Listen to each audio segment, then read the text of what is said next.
Alhamdulillahirabbil alamin. Alhamdulillahilladzi birahmatihi yatarahamu ibaduhul mu'minun wa bitaufiqihi yartaji'un zalimun. Asyhadu an la ilaha illallah wahdahu la syarikalah wa asyhadu anna Muhammadan abduhu wa rasuluh alladzi la nabiyya ba'dah. Alhamdulillah, puji dan syukur kita panjatkan kehadirat Allah Subhanahu wa taala. Allah yang Maha Rahman, Allah Maha Rahim, Allah Ghafurur Rahim, Allah Rabbul Alamin. Qadarullah, pada hari ini saya bisa bertemu kembali dalam kajian Ahad pagi. Dan tema pada hari ini saya akan menyampaikan tema kita dirindukan surga. Subhanallah, ikhwati iman rahimakumullah, kita dirindukan surga. Seringkali kita elok, seringkali kita bangga, seringkali kita tergiur dengan keelokan dunia. Orang selalu berganti dengan mobil mewah, rumahnya megah, vilanya bagus dan indah, uangnya banyak, istrinya cantik, jabatannya tinggi. Kadang kita iri terhadap mereka. Sehingga kita mengatakan, ya Allah, kenapa aku tidak seperti mereka? Subhanallah, keelokan dunia seperti itu. Tapi apa yang dikatakan oleh Allah Subhanahu wa taala dalam surat Al-Qasas. Dalam surat Al-Qasas ayat 79. Ya a'udzubillahi minasyaitonirrajim. Ya laitana mithla ma utiya Qarun. Ya Allah, kenapa engkau tidak berikan kepada aku seperti diberikannya pada Qarun? Ternyata kemegahan, kemewahan, keelokan itu dialami, diberikan kepada bangsa Fir'aun dan bangsa Qarun. Dan orang-orang saat itu elok dengan kehidupan Qarun. Tapi kata Allah, perhatikan bagaimana Qarun nasibnya sekarang. Hancur hartanya, hancur kemegahannya, hancur kemewahannya, hancur dengan jiwanya. Dan hancurnya jiwa tidak hanya di dunia tapi sampai di akhirat. Subhanallah, apakah kita masih elok dengan kehidupan yang seperti itu? Allah mengatakan demikian. Tanpa ditopang dengan keimanan, keelokan yang tadi hancur. Maka Allah mengatakan, tidakkah engkau memandang ada keelokan yang jauh lebih elok dibanding dengan yang digambarkan barusan, keelokan dunia. Ada sebuah taman itu tajri min tahtihal anhar, yang di taman tersebut adalah sungai-sungai, yang sungainya air terjunnya itu bukan hanya air seperti biasa, tapi sungainya itu adalah laban, sungai susu, khomar, sungai khomat, arak, sungai madu, sungai air segar. Paman saroba minhu falayad mau abadan. Siapa yang pernah minum air tersebut, dia tak akan haus selamanya. Itu keelokan. Elok tidak dengan taman? Bayangkan seperti itu. Tamannya taman buah. Berbagai macam buah, berbagai macam rasa. Itu di tamannya. Kata Allah, pandang ke depan. Di depan ada sebuah rumah. Dan rumah tersebut arduha samawati wal ard. Luasnya seluas bumi dan langit. Bayangkan. Seluas bumi dan langit. Batu batanya min dhahabin wa fiddatin, dari emas dan dari perak. Tangga-tangganya min lu'lu'in, dari permata. Tidakkah kau elok dengan rumah dari emas, dari perak, dari permata? Isinya bidadari dan bidadara. Bidadari surga. Yang ketika bidadari surga itu saking cantiknya. Kalaulah bidadari surga itu nongol ke alam dunia, muncul ke alam dunia, sealam dunia bisa tersinari oleh sinarnya bidadari surga. Sealam dunia bisa mencium semerbak wanginya bidadari surga. Tidakkah kau ingin jadi isi surga tersebut? Tidakkah kau ingin jadi bidadarinya? Tidakkah engkau ingin jadi bidadaranya? Pakaiannya pun dari sutra. Yang harga kerudungnya saja dalam satu keterangan disebutkan lebih mahal kerudung surga dibanding dunia dan isinya. Piringnya min dahabin, dari emas. Sendoknya dari emas. Gelasnya kan nujumi sama. Kristal bagaikan bintang yang ada di langit. Allah mengatakan, kenapa engkau elok dengan kehidupan dunia yang sebentar dan sebentar hancur? Engkau tidak memandang keelokan akhirat yang lebih elok dan abadi selamanya. Dan Allah mengatakan sedikit sekali orang yang dirindukan surga, yang bisa menjadi orang dirindukan surga. Padahal Allah mengatakan jauh sebelum manusia diciptakan, jauh sebelum jin diciptakan, surga telah aku ciptakan. Dan surga adalah untuk kalian. Subhanallah, semoga kita tidak terlena, tidak tertipu dengan keelokan dunia, tapi kita kebagian keelokan surga. Jika keelokan surga diberikan, dunia akan didapat. Subhanallah. Pertanyaan yang kedua, bagaimana caranya agar kita menjadi manusia yang dirindukan surga? Hal ini dijawab oleh Allah Subhanahu wa taala dalam surat As-Saff ayat 10 sampai ayat 12. Ayat 13. A'udzubillahi minasyaitonirrajim. Ya ayyuhalladzina amanu hal adullukum ala tijaratin tunjikum min adzabin alim. Tu'minuna billah wa tujahiduna bi amwalikum wa anfusikum fi sabilihi. Dzalikum khairul lakum in kuntum ta'lamun. Wahai orang-orang yang beriman, hal adulukum ala tijaratin, inginkah engkau aku tunjukkan pada satu transaksi perdagangan yang bisa menguntungkan Anda, melepaskan Anda min adzabin alim, dari siksa yang sangat menyakitkan. Tu'minuna billah, beriman kepada Allah wa rasulihi dan kepada rasulnya, wa tujahiduna fi sabilillah bi amwalikum wa anfusikum, jihad di jalan Allah dengan jiwa dan dengan harta. Itu yang kata Allah. Ada 3 kategori, 3 poin yang bisa kita dimasukkan, dirindukan surga. Pertama, tu'minuna billah, beriman kepada Allah. Al-Quran menyatakan innamal mu'minuna ladina idza dzukirallahu wajilat qulubuhum wa idza tuliyat alaihim ayatuhu zadatum imana. Tandanya orang yang tu'minuna billah itu adalah apabila disebut nama Allah dia gemetar hatinya. Apabila dibacakan ayat Al-Quran tambahlah keimanan bagi dia. Satu tanda jika adzan berkumandang, Allahu Akbar, Allahu Akbar, ada kalimat Allah, gemetar hatinya. Ketika orang tidur bangun, orang lagi jualan pergi ke masjid. Orang yang lagi ngobrol berhenti, orang yang lagi kerja berhenti juga. Dia pergi ke masjid melaksanakan panggilan dari Allah Subhanahu wa taala. Itulah orang yang akan disediakan keelokan surga. Tu'minuna billah. Semuanya lillah.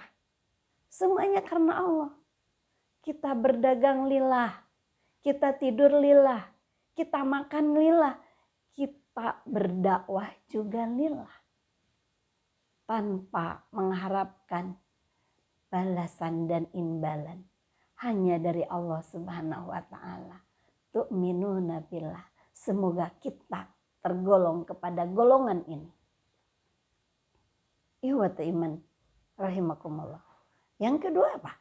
Wa tujahiduna, jihad bi amwalikum, dengan harta. Jihad dengan harta. Ada hadis Nabi yang diriwayatkan oleh Imam Bukhari. Ketika orang diseru oleh Rasulullah Shallallahu Alaihi Wasallam, coba kalian sedekah infak, kumpulkan sedekah infak untuk tegaknya ajaran Islam, untuk saling tolong menolong. Maka inilah seseorang di zaman Rasul tingginya nilai jihad dengan harta. Dia berpikir, aku nggak punya apapun. Kalau saya harus memberikan harta, saya tidak punya. Tapi saya yakin Allah akan beri kalau aku sungguh-sungguh. Dia pergi ke pasar. Dia cari kerjaan orang pada saat itu. Kemudian dia payah milu. Dia menjadi kuli panggul. Dan dia mendapatkan upah bil mudi 1 mud. Ketika dia dapatkan upah 1 mud, dia bergegas datang pada Rasulullah Sallallahu Alaihi Wasallam. Ya Rasulullah, aku ingin berinfak dengan hanya 1 mud ini. Bayangkan, berinfak dengan 1 mud dengan memeras keringat. Saking ingin-inginnya dia bersedekah. Ketika Rasul mengumandangkan, mengajak jihad bi amwalikum, dia berani seperti itu. Siapa kita? Siapakah kita? Jangan sampai kita itu adalah pengkhianat. Pengkhianat harta, pengkhianat amanah, pengkhianat jabatan. Ketika ada uang rakyat mau dibagikan pada rakyat. Dari rakyat oleh rakyat untuk rakyat. Ternyata uang tersebut disunat oleh orang-orang tertentu. Disunatnya juga bukan pakai pisau, bukan pakai gunting, tapi disunatnya pakai golok semaunya dia. Karena disunatnya pakai golok, yang datang ke rakyat tinggal ujungnya. Yang datang ke rakyat tinggal ekornya. Naudzubillahi min dzalik. Di manakah jihad di jalan Allah? Keglamoran hidup di dunia hanyalah dia menjadi azab bagi mereka. Naudzubillahi min dzalik. Orang di zaman Nabi sampai pergi ke pasar, dia memeras keringat, menginginkan 1 mud, dia bahagia, dia setorkan pada Rasulullah Sallallahu Alaihi Wasallam. Ihwatu iman rahimakumullah. Mala naqasa malun min sadaqatin bal yazdad, bal yazdad, bal yazdad. Tak pernah berkurang harta seseorang karena disedekahkan, bertambah, bertambah, bertambah. Itu. Makanya kalau kita lihat dalam bab sedekah ini, pantaslah Abu Bakar mensedekahkan seluruh hartanya. Pantaslah Umar mensedekahkan sebagian hartanya. Pantaslah Utsman bin Affan selalu jadi tumpuan Rasulullah ketika dia lagi bangun masjid. Dia lagi bangun fisabilillah, tumpuannya Utsman bin Affan. Pantaslah Abdurrahman bin Auf menggiringkan seluruh ribuan unta, ribuan kambing untuk fisabilillah. Karena apa? Tergambar oleh mereka ada kehidupan yang lebih indah, ada kehidupan yang lebih elok, yaitu surga Allah yang telah merindukan kita semua. Semoga dalam peringkat ini kita juga termasuk orang yang mampu untuk bersedekah. Tapi apa yang katakan oleh Rasulullah Sallallahu Alaihi Wasallam, bagi orang yang bersedekah hanya 1 dirham, ternyata hanya 1 dinar, dia pahalanya lebih besar daripada orang yang berinfak 100 dinar. Ini dalam hal besar dan kecilnya. Kenapa? Diteliti oleh Rasul, orang yang berinfak 1 dinar itu, 1 dirham itu, dia hanya memiliki 2 dirham. Sebagiannya diinfakkan, sebagian untuk dia. Sementara orang yang 100 dirham, dia ada dalam tumpukan harta, tapi yang dikeluarkan cuma sebagian kecil.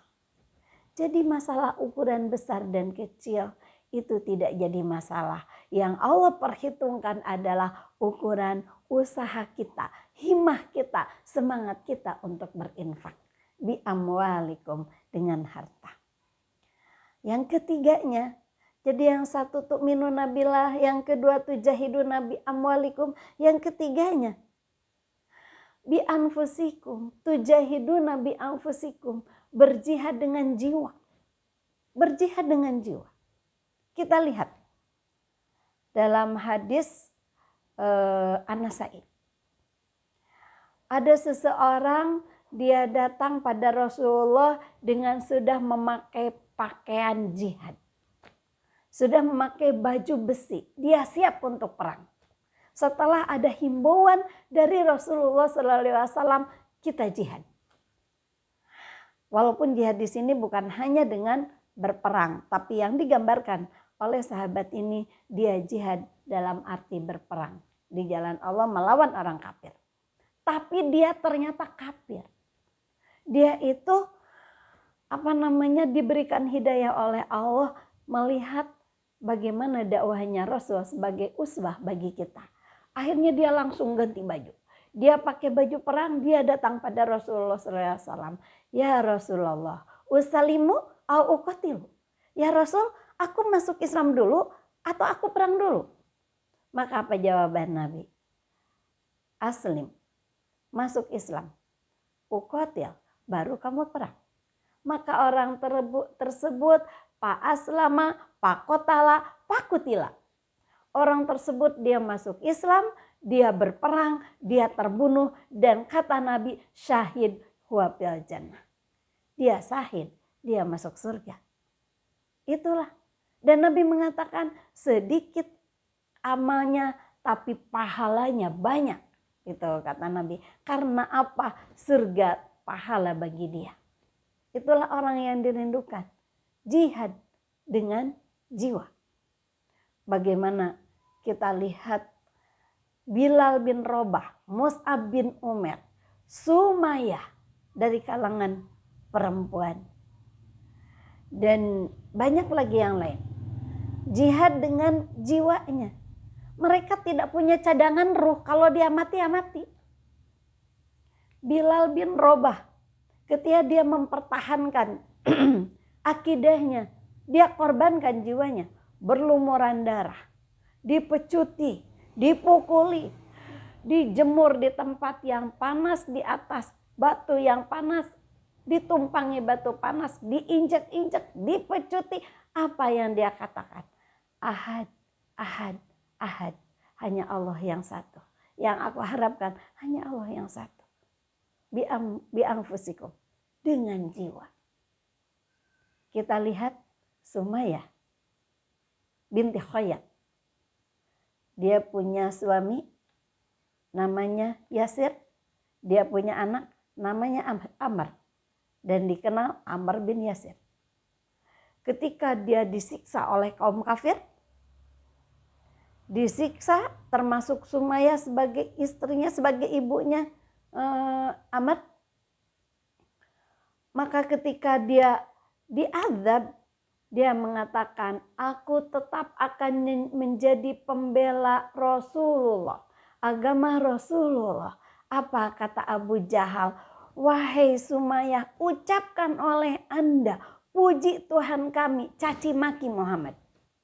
Ketika Rasul lewat, dan pada saat itu tidak ada perlawanan, karena umat Islam terintimidasi, dan umat Islam masih sedikit, apa yang dikatakan oleh Rasulullah? Sabar wahai Sumayyah. Apa yang dikatakan oleh Sumayyah pada Rasulullah? Ya Rasulullah, aku tetap akan membela agamamu. Aku tetap akan membela agamamu. Semakin marahlah Abu Jahal. Karena semakin Abu Jahal marah dan Abu Jahal mengatakan, puji Tuhan kami, caci maki Muhammad. Maka Abu Jahal dalam satu keterangan diludahi oleh Sumayyah. Saking marahnya Abu Jahal, maka ditusuklah dengan besi panas. Itu kehormatan Sumayyah. Jihad dengan jiwa. Subhanallah. Mus'ab bin Umair, orang kaya, orang ganteng, orang yang selalu memakai baju rapih, rambutnya selalu wangi. Terkenal siapa itu Mus'ab bin Umair. Tapi ketika dia meninggal dunia, dia berani mengorbankan segala kemewahannya, berani mengorbankan segala jiwanya. Dia mati di perang Uhud kain kapan pun tidak mencukupi untuk dia. Pakai kepala, kaki kelihatan. Pakai kaki, kepala kelihatan. Akhirnya ditambah dengan dedaunan. Tapi apa kata Rasul? Wahai Mus'ab, surga telah merindukanmu. Subhanallah, mudah-mudahan kita adalah orang yang dirindukan surga. Semoga kriteria tu'minuna billah wa tujahiduna bi amwalikum wa anfusikum itu tertanam dalam diri kita. Kajian demi kajian kita dengarkan, kita amati, semoga menjadi ilman nafi'an, wa rizqan thayyiban, wa amalan mutaqabbalan. Amin. Itu yang saya sampaikan. Mohon maaf atas segala kekurangan dan kekhilafan. Allahu ya'khudhu bi'aidina ila ma fihi khairun lil islami wal muslimin. Aqulu qouli hadza wa astaghfirullah li wa lakum. Wassalamualaikum warahmatullahi wabarakatuh.